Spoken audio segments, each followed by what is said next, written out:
देखो इसमें क्या दिया है, दी हुई एपी के प्रथम 4 पद लिखिए जबकि प्रथम पद ए और सारवंतर डी है।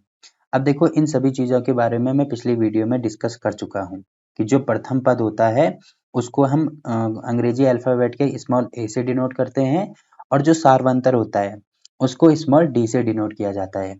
और एपी का मतलब क्या होता है, समांतर श्रेणी, समांतर श्रेणी। ठीक है, तो इसमें देखो पहला पद हमें दिया है, पहला पद 10 है और डिफरेंस का मतलब क्या होता है कि हमेशा ही दूसरे पद में से पहला पद माइनस करके जो भी अंक आता है उसको बोलते हैं डिफरेंस। तो हमें क्या करना है, प्रथम 4 पद ज्ञात करने हैं। अब देखो यहाँ पे कौन सा नंबर आएगा ये चीज तो हमें नहीं पता, बट एक चीज हमें यहाँ पे पता है कि इसमें से अगर ये माइनस करेंगे तो इसके बराबर आएगा। तो थोड़ी देर के लिए मान लीजिए ये x है, तो यहाँ पे मैंने x इसको मान लिया। ठीक, तो मैंने क्या बोला था, इसमें से अगर ये माइनस करेंगे मतलब x में से अगर मैं 10 माइनस करूंगा तो मुझे क्या मिलेगा, बराबर मिलेगा मुझे, मतलब जो d की वैल्यू है वो मिलेगी। ठीक है, ये चीज मैं आपको पिछली वीडियो में बता चुका हूं कि जो सार्वंतर होता है, सार्व अंतर होता है वो बराबर होता है दूसरा पद माइनस पहला पद। ठीक है, तो दूसरा पद देखो यहाँ पे कुछ नहीं है तो मैंने x माना है, तो दूसरा पद है यहाँ पे x माइनस पहला पद यहाँ पे क्या है 10 है, तो यहाँ पे हो जाएगा 10 और सार्वंतर मतलब d हमें दिया है कितना है 10, तो यहाँ पे हो जाएगा 10 और बीच में बराबर का साइन। तो ये चीज आपको समझ में आ गई होंगी। अब मुझे x की वैल्यू चाहिए तो इसको राइट हैंड साइड में लेके जाऊं तो कितना हो जाएगा 10 प्लस 10 यानी ये हो जाएगा 20। तो यहाँ पे x के स्थान पे कितना हो गया, ये 20 हो गया। तो मुझे कितने पद तक निकालने हैं, प्रथम 4 पद निकालने हैं। तो पहला पद तो ये है, दूसरा पद मैंने निकाल दिया, फिर ये होगा तीसरा पद और ये होगा चौथा पद। ठीक, अब मुझे ये निकालना है तो इसको मैं y मान लेता हूँ। तो ये देखो मैंने 20 निकाल दिया। अब इनके बीच में भी कितने का डिफरेंस होगा, 10 का डिफरेंस होगा क्योंकि ये समांतर श्रेणी है और समांतर श्रेणी में जो d की वैल्यू होती है वो हमेशा ही सेम होती है। तो 10 यहाँ पे भी, 10 यहाँ पे भी और वैसे ही 10 यहाँ पे भी होगा। ठीक है, तो ये मैंने y माना है, तो y इसमें से ये माइनस करेंगे तो यहाँ पे ये इसकी वैल्यू अब मैंने निकाल दी 20 है, तो y माइनस 20 बराबर कितना होना चाहिए, 10 होना चाहिए। तो y की वैल्यू यहाँ से कितनी आ रही है, 30 आ रही है, तो यहाँ पे हो जाएगा 30। वैसे ही यहाँ पे अगर मुझे वैल्यू निकालनी है तो इसको मान लीजिए मैं z मान लेता हूँ। तो क्या करूंगा मैं, z माइनस पहला इससे पहले वाला पद है इसमें 30, तो इसकी वैल्यू होगी 10 के बराबर। तो z बराबर कितना हो जाएगा 10 प्लस 30, तो ये हो जाएगा 40। ठीक है, तो इसके प्रथम 4 पद कौन कौन से हो जाएंगे, देखो पहला पद है इसमें 10, तो यहाँ पे मैं लिख दूंगा 10। दूसरा पद हो गया इसमें 20, तो यहाँ पे हो जाएगा 20। तीसरा पद है 30, तो ये हो जाएगा 30 और चौथा पद है 40। तो ये मैंने स्टार्टिंग के इसके 4 पद निकाल दिए। ठीक है, और ये इसका आंसर हो जाएगा। ठीक, तो इस प्रकार से हमें इनको सॉल्व करना है। अब देखो इसमें दूसरा पार्ट क्या दिया है, यहाँ पे a है -2 और d है 0, तो इसको मैं यहाँ पे लिख देता हूँ। देखो a हमें दिया है -2 और d हमें दिया है 0, तो इसको भी सेम टू सेम वैसे ही करेंगे। यहाँ पे होगा -2, 4 पद निकालने हैं तो 4 बॉक्स बना दो, मतलब पहला पद तो ये है। अब 3 पद निकालने हैं तो इनके बीच में डिफरेंस है 0 का, यहाँ पे भी डिफरेंस है 0 का, यहाँ पे भी डिफरेंस है 0 का। तो इसमें से मतलब यहाँ पे x मानो, यहाँ पे y मानो, यहाँ पे z मानो। अब देखो x में से अगर मैं 2 माइनस करता हूँ, यहाँ पे करता हूँ x, क्योंकि दूसरे पद में से पहला पद माइनस करना होता है, तो x माइनस माइनस किया और ये -2 इसका है, तो x माइनस -2 बराबर कितना हो जाएगा, ये बराबर हो जाएगा 0 के। तो यहाँ पे x बराबर कितना होगा, देखो माइनस माइनस का होता है प्लस, x प्लस 2 बराबर हो जाएगा 0। तो x की वैल्यू कितनी आ रही है, यहाँ से ये प्लस है, राइट हैंड साइड में जाएगा तो माइनस हो जाएगा, तो यहाँ पे आया -2। वैसे ही इसमें से ये माइनस करेंगे तो यहाँ पे भी आएगा -2, माइनस करके आप देख सकते हैं। ठीक है, और ये माइनस करेंगे तो यहाँ पे भी आएगा -2। तो इसके प्रथम 4 पद कौन कौन से हो गए, पहला पद ये वाला हो गया -2, दूसरा पद भी -2, तीसरा पद भी -2 और चौथा पद भी -2। ठीक है, तो ये इसका आंसर हो गया। ठीक, अब देखो इसमें अगला क्वेश्चन क्या दिया है, देखो इसका अगला पार्ट दिया है 4 और -3, तो इसको मैं यहाँ पे लिख देता हूँ ए बराबर है 4 और डी बराबर है -3। तो ये चीज़ हमें यहाँ पे इसको सॉल्व करना है, तो यहाँ पे हो जाएगा 4, फिर 3 बॉक्स बना दो, ठीक है। और इनके बीच का जो डिफरेंस है वो -3 के बराबर है। यहाँ पे भी -3, यहाँ पे भी -3। ये मान लीजिए x है, ये y है और ये z है। तो अगर मैं इसमें से ये माइनस करता हूँ, यानी x -4 अगर मैं करूँगा तो ये -3 के बराबर आएगा, ठीक। तो x की वैल्यू कितनी आएगी, -3। इसको इधर लेके आओ, तो माइनस है तो यहाँ पे हो जाएगा प्लस। तो इसमें से ये माइनस करेंगे, यहाँ पे हो जाएगा 1। तो x की वैल्यू आ रही है यहाँ पे 1, ठीक। अब इसमें से ये माइनस करेंगे, यानी y -1 करेंगे तो इसकी वैल्यू है -3। तो y की वैल्यू निकालेंगे तो -3 यहाँ पे जाएगा तो ये प्लस हो जाएगा, ठीक है। तो ये हो गया y की वैल्यू, इसमें से ये माइनस कर दो, ये हो जाएगा -2। तो यहाँ पे हो गया y -2।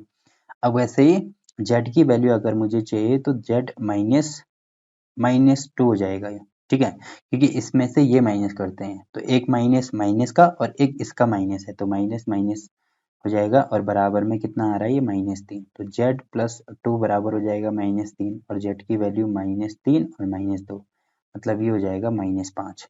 तो यहाँ पे z की वैल्यू आ गई -5। अब इसके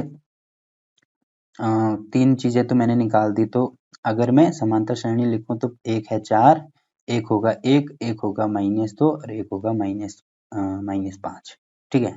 तो ये हमारा आंसर हो गया, ठीक। अब देखो अगला क्वेश्चन क्या दिया है इसमें। अगला क्वेश्चन -1 और 1/2। तो यहाँ पे लिख देता हूँ मैं, जो a बराबर है वो है -1 और जो d बराबर है 1/2 है। a बराबर -1 और d बराबर 1/2। हाँ, अब इसको सॉल्व करना है, तो कैसे सॉल्व करेंगे। सबसे पहले तो यहाँ पे -1, फिर बॉक्स बनाना शुरू कर दो। इनके बीच में डिफरेंस कितने का है, 1/2 का है। यहाँ पे भी 1/2 और यहाँ पे भी 1/2। ये मान लीजिए x है, ये मान लीजिए y है, ये मान लीजिए z है। अब इसमें से ये माइनस करेंगे तो x माइनस ये -1 है, तो यहाँ पे -1 बराबर 1/2 हो जाएगा। तो x की वैल्यू कितनी होगी, माइनस माइनस का प्लस 1/2। तो x बराबर होगा 1/2। इसको इधर लेके आएंगे तो -1 हो जाएगा। अब इसको सॉल्व करेंगे तो देखो यहाँ पे 2 है, तो हर समान करेंगे तो मुझे क्या करना होगा यहाँ पे, क्योंकि कुछ नहीं है तो 1 मानते हैं, तो 2 से गुणा करना होगा ऊपर और नीचे भी। तो ये हो जाएगा, इसमें से ये माइनस करेंगे तो ये होगा -1/2। तो यहाँ पे तो हो गया ये -1/2। वैसे ही अब इसमें से ये माइनस करेंगे, यानी y माइनस माइनस 1/2 बराबर होगा 1/2 के। तो y बराबर कितना होगा, माइनस माइनस का प्लस 1/2 बराबर 1/2। तो y की वैल्यू आ रही है 1/2 माइनस 1/2, मतलब ये हो जाएगा 0। तो यहाँ पे हो गया ये 0, ठीक। अब z की वैल्यू अगर मुझे निकालनी है तो z क्या हो जाएगा, z यहाँ से लिख देता हूँ, z मतलब इसमें से ये माइनस करेंगे तो z -0 बराबर हो जाएगा 1/2। तो z की वैल्यू हो जाएगी 1/2। तो यहाँ पे हो गया 1/2। तो सीक्वेंस हमारा या समांतर श्रेणी क्या बनी हमारी, पहला पद है -1, दूसरा पद है -1/2, तीसरा है 0 और चौथा पद है 1/4, ठीक। तो ये हमारा आंसर हो गया, ठीक है। अब देखो इसमें अगला क्वेश्चन क्या दिया है। अगला दिया है इसमें a है -1.25 और d है 0.25। तो इसको मैं यहाँ पे कर देता हूँ। a की वैल्यू दी है माइनस में 1.25 और d की वैल्यू दी है माइनस में 0.25। तो इसको मुझे सॉल्व करना है, तो कैसे करेंगे। सबसे पहले तो a की वैल्यू होगी माइनस में 1.25, फिर 3 बॉक्स बना दो इस प्रकार से, ठीक। अब क्या करेंगे, मान लीजिए ये x है, ये y है, ये z है। इनके बीच में डिफरेंस कितने का है, माइनस में 0.25। वैसे ही यहाँ पे भी डिफरेंस है माइनस में 0.25, वैसे ही यहाँ पे भी डिफरेंस है माइनस में 0.25। तो x की वैल्यू निकालनी है तो क्या करते हैं, इसमें से ये माइनस करते हैं, तो यहाँ पे हो जाएगा x माइनस माइनस में 1.25 और बराबर में हो जाएगा माइनस में 0.25, ठीक है। x माइनस माइनस का हो जाएगा प्लस 1.25 बराबर -0.25। अब इसको राइट हैंड साइड में ले जाएंगे तो x बराबर कितना होगा, -0.25। ये प्लस है तो ये माइनस में हो जाएगा कितना, 1.25, ठीक है। अब क्या होगा, ये आपस में जुड़ तो जाएंगे बट साइन माइनस का रहेगा, क्योंकि ये चीज़ अगर आपको समझ में नहीं आ रही है तो क्या करते हैं, जो चीज़ सेम होती है उसको कॉमन लेते हैं, जैसे माइनस यहाँ पे भी है, यहाँ पे भी है, तो माइनस मैंने कॉमन ले लिया, तो यहाँ पे क्या बचेगा 0.25 और यहाँ पे प्लस 1.25, क्योंकि अगर मैं माइनस को दोबारा अंदर गुणा करूंगा तो यहाँ पे प्लस माइनस का माइनस और यहाँ पे भी प्लस माइनस का माइनस, मतलब दोबारा मुझे यही चीज़ मिलने वाली है, तो माइनस का और ये दोनों आपस में जुड़ जाएंगे, ये यहाँ पे है 1.25। तो जोड़ते कैसे हैं, जोड़ते और घटाते दशमलव में ऐसे हैं कि मतलब दशमलव को एक सीध में लेके आते हैं, तो यहाँ पे दशमलव को एक सीध में कैसे लेके आएंगे, यहाँ पे दशमलव है, आगे है 25, तो यहाँ पे 25.25, अब इस दशमलव के ठीक नीचे ये वाला दशमलव और इसके आगे है 25 और वैसे ही यहाँ पे पीछे है 1।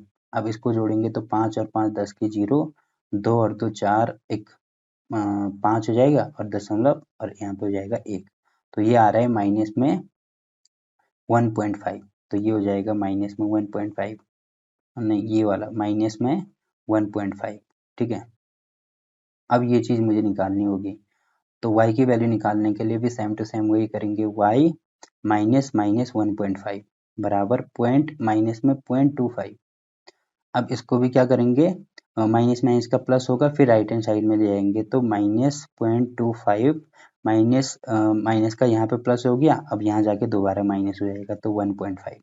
अब इसको क्या करेंगे, यहाँ पे भी माइनस, तो साइन माइनस का आएगा बट दोनों आपस में जुड़ जाएंगे, तो इसको जोड़ के कितना हो रहा है, ये 1.75 हो रहा है, तो यहाँ पे माइनस में 1.75 हो जाएगा। अब मुझे z की वैल्यू निकालनी है, तो क्या करेंगे, z माइनस माइनस 1.75 करेंगे और बराबर में यहाँ पे -25 तो है ही, तो z बराबर कितना हो जाएगा, ये माइनस माइनस का प्लस होगा, फिर यहाँ जाएगा तो ये क्या हो जाएगा, माइनस हो जाएगा, ठीक है, प्लस का माइनस हो गया तो माइनस 1.75। अब इसमें भी ये आपस में जुड़ेंगे बट साइन माइनस का आएगा, तो ये हो जाएगा माइनस, इसमें से ये जोड़ेंगे तो ये हो जाएगा 2.00 या 2 इसको लिख सकते हैं, तो यहाँ से भी हमने निकाल दिया। देखो क्या क्या आएंगे हमारे समांतर श्रेणी में पद, कौन कौन से आएंगे, पहला पद तो है -1.25, दूसरा होगा माइनस का 1.5, तीसरा होगा माइनस का 1.75 और चौथा होगा माइनस का 2 या माइनस का 2.00, ठीक है। तो ये चार पद इसके आगे और ये हमारा आंसर हो जाएगा, ठीक।